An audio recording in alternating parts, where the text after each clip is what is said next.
I've not put any makeup on. Really can't be arsed, sorry. I'm not going out today. Welcome to lockdown. We're not even technically in lockdown anymore, I'm meant to too.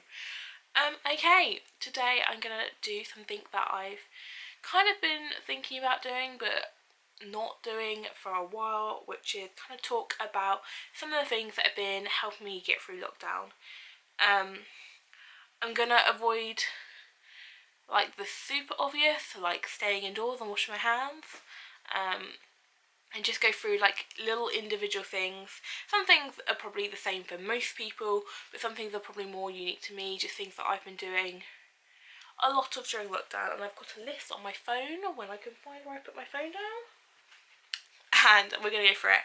I'm going to start off with going through the things I've practically got in front of me, and then we'll go through the bits which are either less, not real, that's wrong, less like, I was going to say alive, but none of these things are technically alive.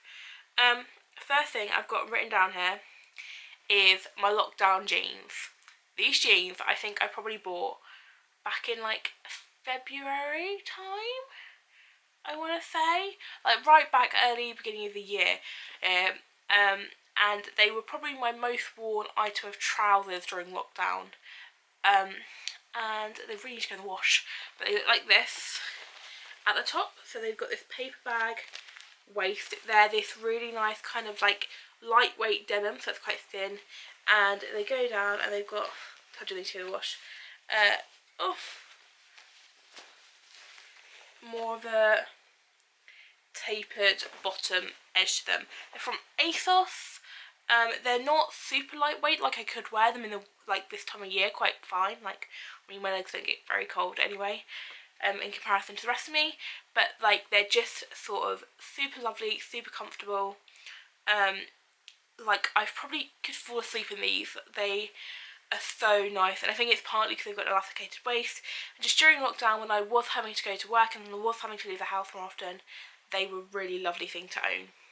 The next thing I've got is this poncho. A poncho? Well, it's kind of got sleeves, not really for leaving the house in per se, but it's this thing. Oh my gosh, you really just cannot see what this looks like. Oh. Essentially, it's a giant fluffy purple poncho hoodie style thing. I bought this when I was 18, 19, so a good 4 or 5 years ago now, and it's fluffy and it's got this there around the arms. It's got a giant pocket right at the front, and I never took it to uni with me. This lived at my parents and my dressing gown went to uni, but since being back at my parents, it is so nice just to be able to throw on top of literally your pyjamas, anything, sit and watch films in it. Like, honestly, I probably live in this thing right now. I used to call it my coursework jumper because it used to be the thing I used to do when I was writing my coursework, but like now it's just like my everything jumper. And also I used to, if it was really cold and I was driving to work really early, I used to wear it to drive to work. But yeah, that is number 2 thing on my list. The next thing on my list that I can physically show you is my knitting. So this is something I've been working on. If you saw my like lockdown knits, you would have seen it, which is just a pair of socks. This has definitely been more of a winter lockdown thing. I wasn't doing it during first lockdown, but I've just really enjoyed it. It's given me something to do, something I felt like I was getting to a point where I was binge watching and scrolling and that was it, and so now I've got something to do while I'm binge watching. I know, but like it's lockdown, but also it's just given me like a sense of achievement almost when you finish things, which I think has been really nice. And like lockdown's not been easy for any of us, so it's nice to have something that you're producing and doing and like feeling like you're doing something productive when you may not have that feeling naturally. I know I often don't feel like I'm being productive during lockdown. The next thing that I can physically show you probably be this. It's another kind of art material which I invested in during the summer lockdown, and it is Posca pens. I'm just going to grab a handful for you. I got 2 sets. So I started off with this size, which I think are the 1MR. So they go up in lots of different sizes. They're really kind of fine point, which I really quite like. But I found that they're a bit annoying if you want to do like a background or something. So they're good for like illustrating on things, but like for doing a load of work at once. So then I got the, I totally went up and got the 8K. So these are the giant ones. I've picked up all primary colours. I have been loving using these. They have probably become my new favourite marker. Up until this point, when I was 16, I got a really large amount of Pro markers, which I still absolutely love. But Pro markers I've never had to replace that set, where I think only this year really have some started to die. Where I've just used them loads. I think the blacks I've had to replace a couple of times, but other than that.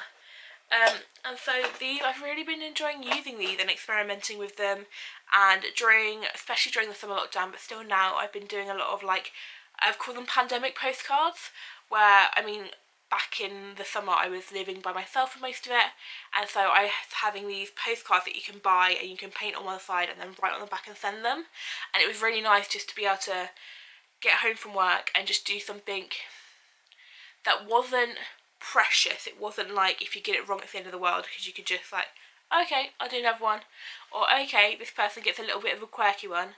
And they were all different, and like I kind of thought about the person I was like doing it for as I was doing it, and just write on the back and send it out, and it was really, really lovely. So yeah, that was something I was doing. I still do bits and pieces of them, but just in everyday crafts, they're useful, and they're good for customising stuff, so I've had a little bit of fun doing that. So yeah, I've really been enjoying Posca pens.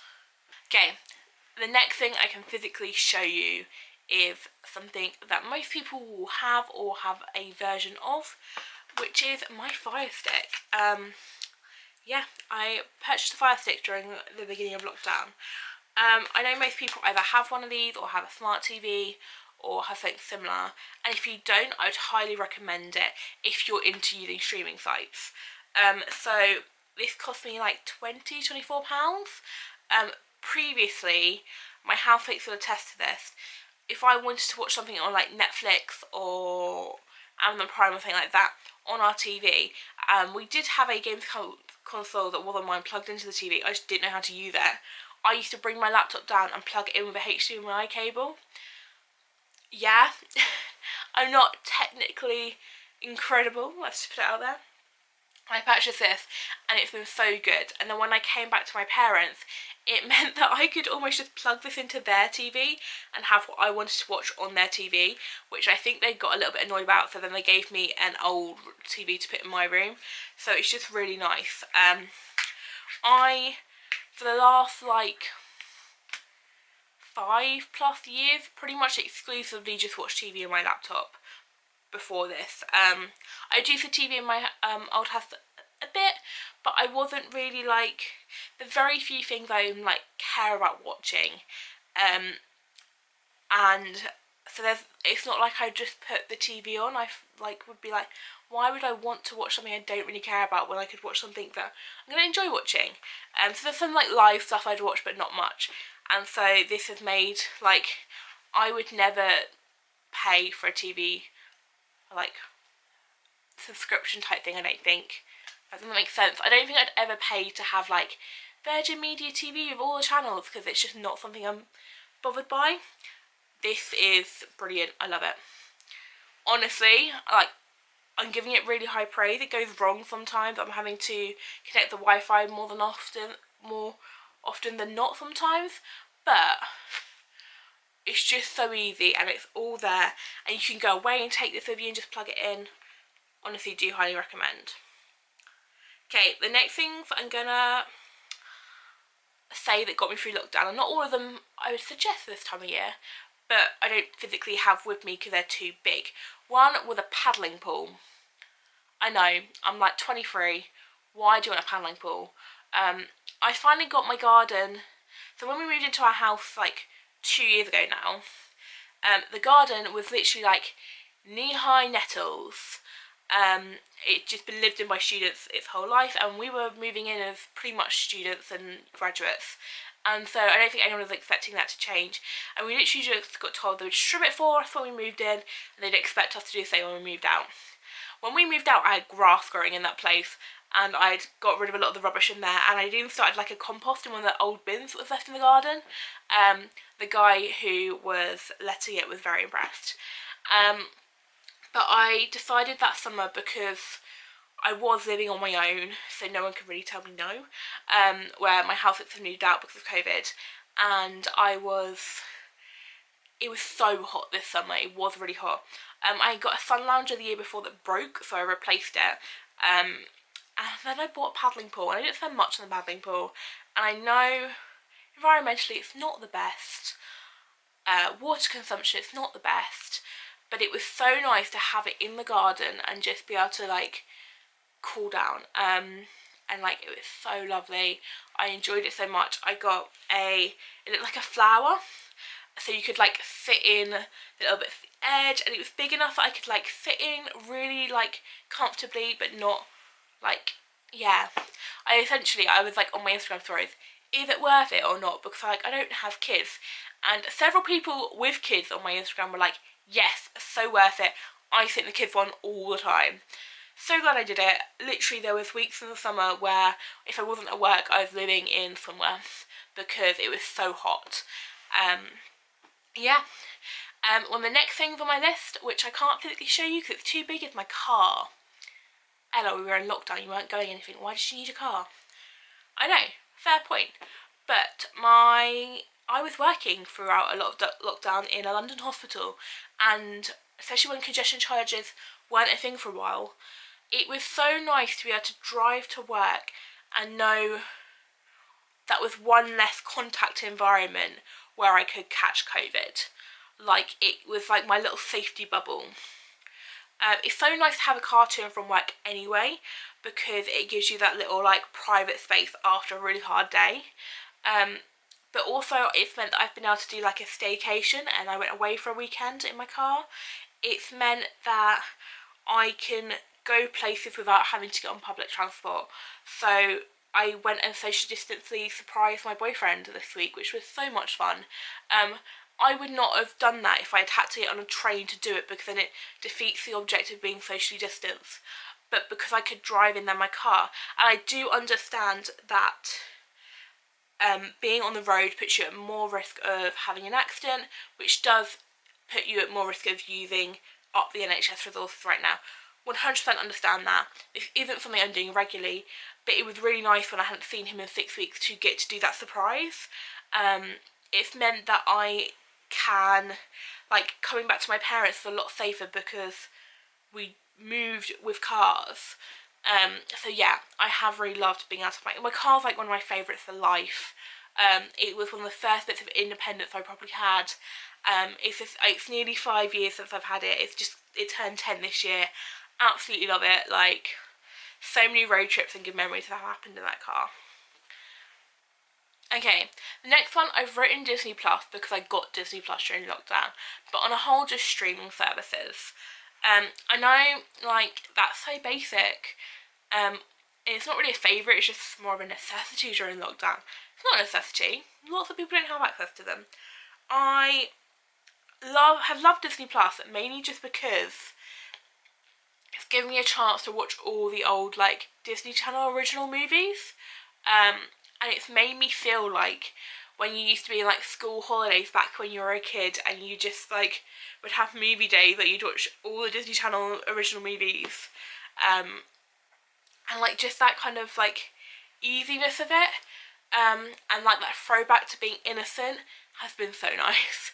But also like Netflix and Amazon Prime, YouTube, BBC iPlayer, all of that, it's just really nice to have that kind of escapism, and we've been doing a lot more of it, and I'm sure they've made loads of money off us this year, but it's been something which I have used a lot. The final thing on my list is Zoom, and it's the final thing on my list because out of the 10 things I've talked about, it's the one that I probably have the most love-hate relationship with. It's toxic. it's so annoying not to be able to see my friends in real life. It's so annoying not to, how much it, like,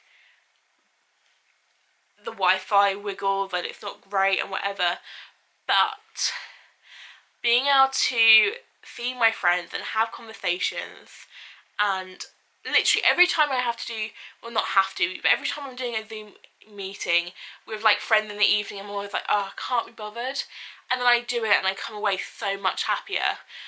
Last night I had a really lovely one where we had Zoom up on one side of the screen, and then we Netflix partied the Nativity on the other side. Because one of my friends that is from America, she'd never moved over to the UK, has never seen it. So we sat there Netflix partying Nativity, and seeing her face react to probably one of the most British like films ever. It's a proper British UK kind of film, and like they're in this primary school, and I'm like, that is how my primary school looked. Those are the borders we had around. It's just so lovely to still be able to interact in that way, and I mean, if this pandemic had happened like 5 years ago or 10 years ago, I think our access to stuff like Zoom would be so different. We've been able to carry on doing youth work because of Zoom, and it's hilarious. It's great when a kid is really annoying you, just have to mute them and be like, mate, come on, I've told you. 5 minutes, that's all I'm gonna ask. You just listen to what we're saying. Or like, nah, we don't use that language, back in the waiting room. like, it's easier than real life youth work in some ways. Like, it is such, I mean, we all wish we would have bought SharedNet back in January if we'd known. It's a great tool. I'd never really heard of it before lockdown, but now I spend several evenings a week on it and I've learned to love it. Okay, those are 10 things that have helped me get through lockdown. They're not the obvious. My friends and family have probably been the biggest one, which I haven't necessarily talked about, but they're like little practical or less practical fun things that we have been relying on in my life. Well, I've been relying on in my life. Why don't you comment with some of the things that have been getting you through it? Maybe it's baking, maybe it's running, maybe it's doing whatever. Like, I've enjoyed some like really lovely walks and some runs, but what are the things that have been really key to you trying to keep some sanity in this time?